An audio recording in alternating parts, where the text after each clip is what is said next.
معزز ناظرین، وقت ہوا چاہتا ہے کہ میں اب نہایت ہی ادب کے ساتھ اپنے مہمان خطیب، اپنے مہمان عالم دین سید السادات جناب سید عبداللہ شاہ صاحب سے چند گزارشات عرض کروں گا، اور آپ سے گزارش کروں گا کہ چند لمحات آپ اپنی موعظہ حسنہ سے ہمیں مستفیض فرمائیں۔ آج کے ٹاپک کے حوالے سے میں بتاتا چلوں، ہمارا آج کا ٹاپک یہ ہے کہ رمضان المبارک میں ہمیں کون سے کام کرنے چاہیے۔ ہمارے نوجوان نیو جنریشن جو ہے روزہ تو رکھتے ہیں، روزہ رکھ کر پھر وقت گزارنے کے لیے مووی بھی آن کرتے ہیں، وقت گزارنے کے لیے ٹک ٹاک بھی آن کرتے ہیں۔ تو مجھے یہ بتائیں کہ روزہ رکھنے کا مقصد کیا ہے؟ کیا روزہ رکھ کے وقت پاس کرنا ہو تو ٹک ٹاک ضروری ہے، وقت پاس کرنا ہو تو فیس بک ضروری ہے؟ ہم شاہ صاحب سے اسی حوالے سے گفتگو کریں گے اور ان سے گزارش کریں گے کہ ہمارے ناظرین کو بتائیں کہ رمضان المبارک میں روزہ رکھ کر ہمیں کون کون سے امور سر انجام دینے چاہیے۔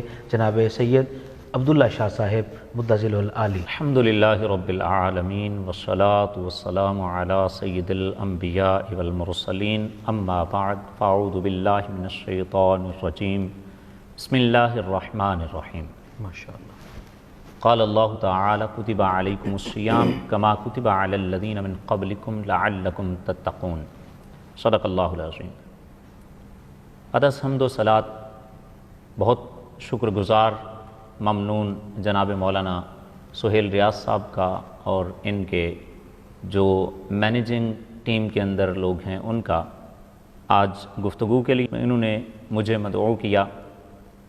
آج یہ آیہ مبارکہ کہ کتب علیکم الصیام، تم پر روزے فرض کیے گئے، کما کتب علی الذین من قبلکم، جیسا کہ تم سے پہلے لوگوں پر فرض کیے گئے تھے، لعلکم تتقون، تاکہ تم تقوی اختیار کرو، تم متقی ہو جاؤ، تم صاحب تقوی ہو جاؤ۔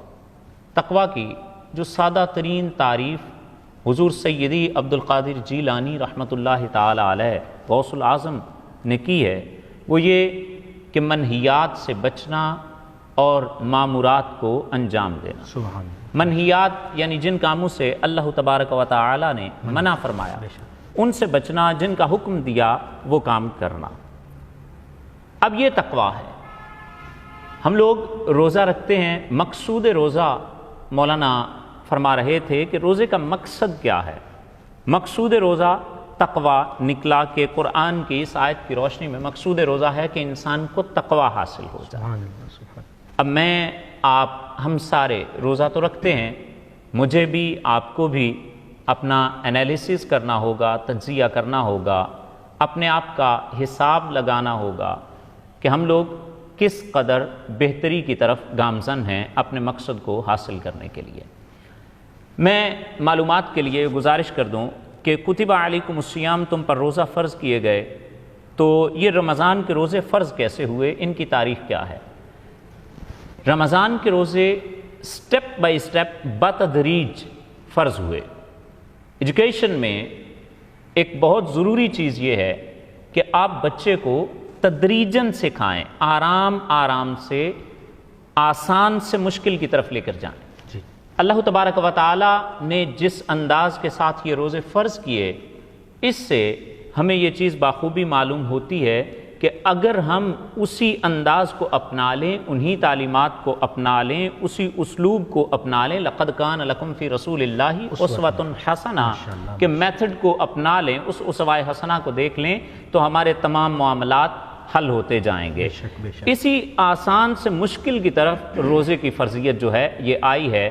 کیسے؟ حضرت پہلے صرف عاشورہ کا روزہ جو ہے وہ فرض ہوا، پھر عاشورہ یعنی 10 محرم کا۔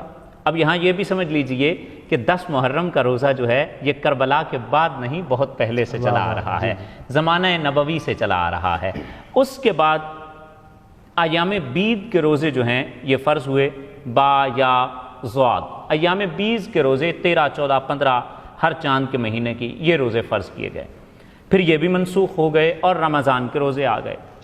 اب یہاں ایک عجیب بات جو میرے مطالعہ میں آئی کہ رمضان کے روزے، اس میں یہ گنجائش تھی چاہے کوئی فدیہ دے لے، چاہے کوئی روزہ رکھ لے۔ اب اس کے بعد جو تھا اگلا سٹیپ یہ ہوا کہ آگے جا کر پھر رمضان کے روزے جو ہیں وہ پوری طرح سے فرض ہو گئے، جس میں اللہ تبارک و تعالیٰ نے ارشاد فرمایا من شاہدہ منکم الشہر فلیصم، تم میں سے جو اس مہینے کو پالے تو اس کے روزے رکھے۔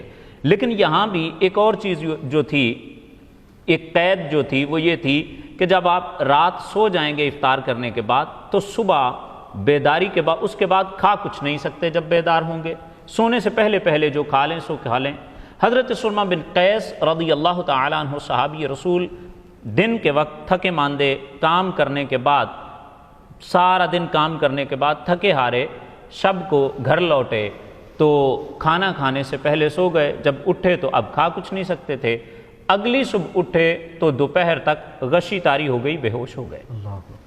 اس پر پھر آیا کہ تم کلو واشربو حتی یتبین لکم الخیط الابید من الخیط الاسود واتموا الصیام الی اللیل، کھاؤ پیو یہاں تک کہ یتبین واضح ہو جائے، نکھر جائے، الخیط الابید من الخیط الاسود، سفید ڈورا یہ کالے ڈورے سے۔ یہاں ایک گزارش کرتا چلوں کہ آج کل ایک حدیث شریف کا سہارا لے کر تھوڑا گمراہ کرنے کی کوشش کی جا رہی ہے کہ نبی پاک صلی اللہ تعالیٰ علیہ وسلم نے ارشاد فرمایا، سنن ابو داود کے اندر حدیث موجود ہے کہ جب تم سحری کر رہے ہو، تمہارے ہاتھ میں برتن ہو، اذان شروع ہو جائے تو تم اپنی حاجت کو پورا کر لو۔ حالانکہ اس میں نص قطعی صریح جب موجود ہے کہ یتبین لکم الخیط الابید من الخیط الاسود، تو پتہ چل گیا کہ طلوع فجر یہ سحری کے ختم ہونے کا ٹائم ہے، تو یہ قرآن نے طے کر دیا۔ بہرحال اس میں پھر آگے ابھی تک یہ شرط موجود تھی، قید موجود تھی کہ رات اب اپنی ازواج کے پاس نہیں جا سکتے، بیویوں کے پاس نہیں جا سکتے۔ تو پھر اس کے بعد یہ ہوا کہ چند صحابہ سے یہ خطا ہوئی کہ وہ بیویوں کے پاس چلے گئے، پھر نادم ہو کر بارگاہ رسالت میں حاضر ہوئے تو اللہ تبارک و تعالیٰ نے یہ ارشاد فرمایا احل لکم لیلۃ الصیام الرفث الی نسائکم، کہ اب تمہارے لیے تمہاری بیویوں کے پاس جانا رمضان کی راتوں میں حلال کر دیا گیا۔ تو یہ رمضان کی تاریخ ہے۔ ایک حدیث مزید سنا کر ہم اس کو وائنڈ اپ کرتے ہیں۔ حضرت سلمان فارسی فرماتے ہیں کہ نبی پاک صلی اللہ تعالیٰ علیہ وسلم نے شعبان کے آخری دن ایک خطبہ دیا، ایک ضابطہ اخلاق دیا، ایک آئین دیا، ایک دستور دیا، ایک طریقہ دیا کہ ہمیں رمضان کیسے گزارنا ہے۔ نبی پاک صلی اللہ تعالیٰ علیہ وسلم نے مسلسل رہنمائی کی اور اس رہنمائی کو آج صحابہ نے ہمارے پاس پہنچایا۔ کیسے؟ نبی علیہ السلام نے ارشاد فرمایا یا ایھا الناس، اے لوگو، اس ایک حدیث میں رمضان کی 14 صفات ہیں۔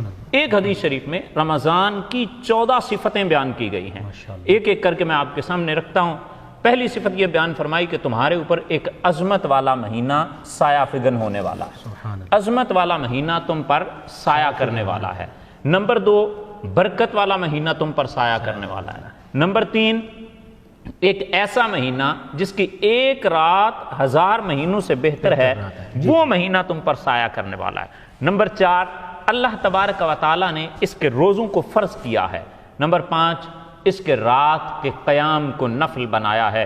وہ دوسری حدیث ضرور یاد رکھیے گا، فرمایا من صام رمضان ایمانا و احتسابا غفر له ما تقدم من ذنبه، فرمایا من قام رمضان ایمانا و احتسابا غفر له ما تقدم من ذنبه، فرمایا جس نے رمضان کے روزے رکھے ثواب کی نیت کے ساتھ، ایمان کی حالت میں، اور رمضان کی راتوں میں قیام کیا ثواب کی نیت کے ساتھ، ایمان کی حالت میں، رب تعالیٰ اس کے پچھلے سارے گناہ بخش دے گا، معاف فرما دے گا۔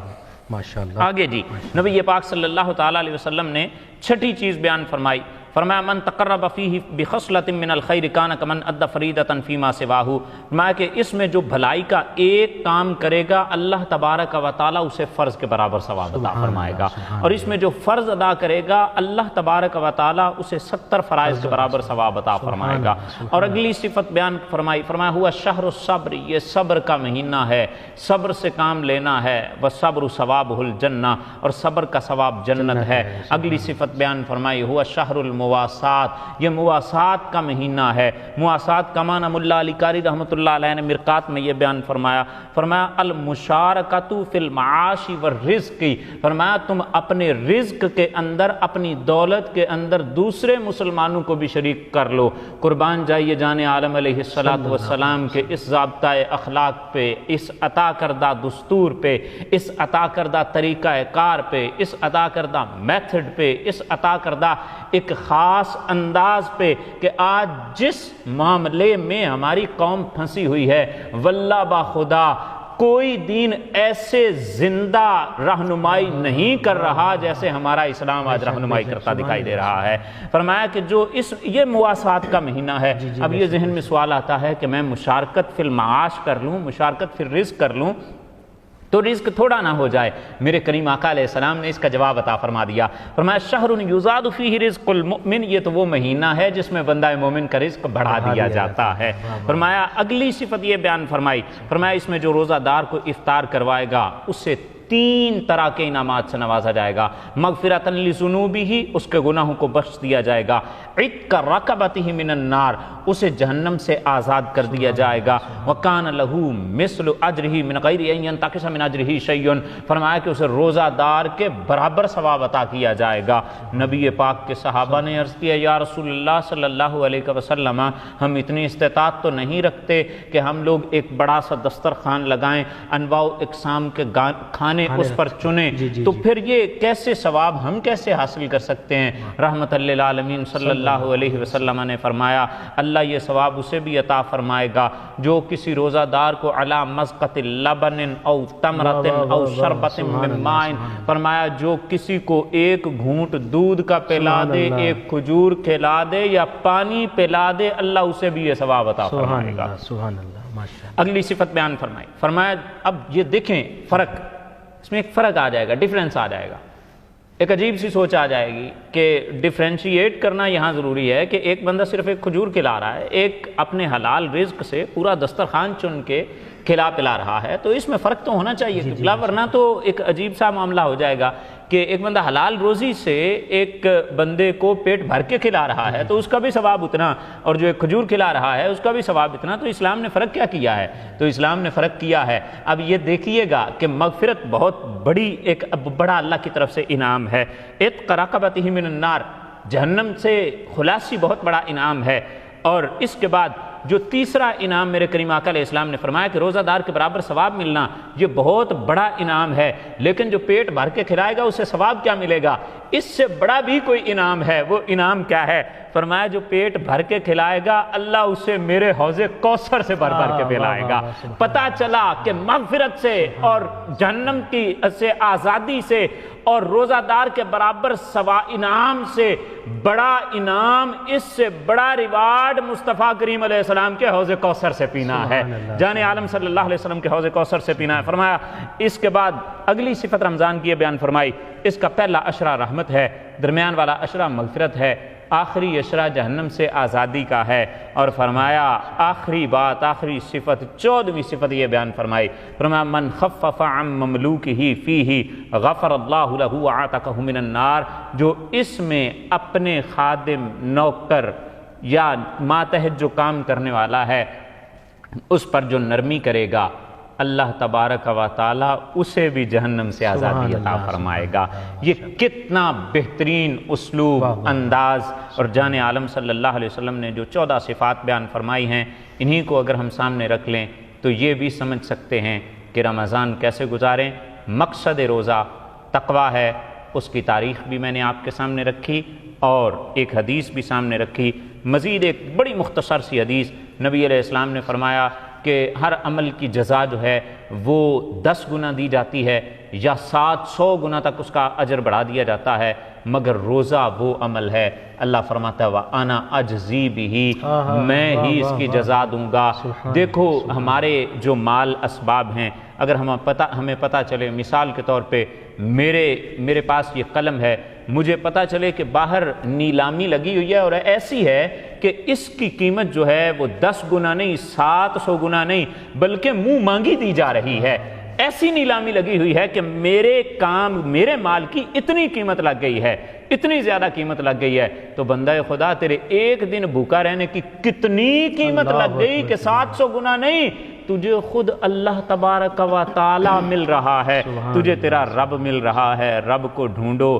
خدا کے بندے وہ بنوں میں پھرتے ہیں مارے مارے، وہ اللہ کو ڈھونڈنے کے لیے بنوں میں مارے مارے پھرنے کی ضرورت نہیں ہے، اگرچہ اقبال نے کسی اور معاملے میں کہا، لیکن اب یہ مارے مارے پھرنے کی ضرورت نہیں۔ ایک دن کا روزہ رکھو، اللہ تبارک و تعالیٰ فرماتا ہے انا اجزی بھی، تقاضے تو پورے کرتا جا، رب تعالیٰ اپنا وعدہ پورا فرمائے گا۔ جزاکم اللہ خیر، وآخر دعوانا الحمدللہ رب العالمین۔ ماشاء اللہ تعالیٰ۔ معزز ناظرین، نہایت ہی حسین انداز میں، بہت ہی با کمال انداز میں شاہ صاحب قبلہ نے بڑے ہی پیارے انداز میں قرآن و حدیث سے ہمیں یہ واضح فرمایا کہ روزے کا مقصد کیا ہے۔ معزز ناظرین، تو ہمیں پتہ چلا روزے کا سب سے بڑا مقصد تقویٰ ہے۔ روزے کا ایک مقصد یہ بھی ہے ہم غرباء کو کھانا بھی کھلائیں۔ روزے کا مقصد یہ ہے کہ تزکیہ نفس بھی کیا جائے، جس کو قرآن کھول کھول کر بیان کرتا ہے، قد افلح من زکاہا، جس نے اس کو پاک کر لیا۔ علماء یہاں پر بیان فرماتے ہیں، لوگ سمجھتے ہیں کہ جس نے بڑی گاڑی لے لی وہ کامیاب ہو گیا، جس نے بڑا بنگلہ بنا لیا وہ کامیاب ہو گیا، لیکن علماء فرماتے ہیں، محدثین اور مفسرین فرماتے ہیں، کامیاب وہ ہے جس کا دل پاک ہو گیا، جس کا نفس پاک ہو گیا ہے۔ معزز ناظرین، ہماری آج کی ٹرانسمیشن کا وقت ختم ہوا چاہتا ہے، اسی کے ساتھ مجھے اجازت دیجیے، کل انشاءاللہ تعالی نئے موضوع کے ساتھ، نئے مہمانوں کے ساتھ آپ کی خدمت میں پھر حاضر ہوں گا۔ تب تک کے لیے اپنے میزبان محمد سہیل ریاض نقشبندی کو اجازت دیجیے۔ دیکھتے رہیے باخبر دنیا نیوز، کل انشاءاللہ ملاقات ہوگی۔ اللہ حافظ، السلام علیکم۔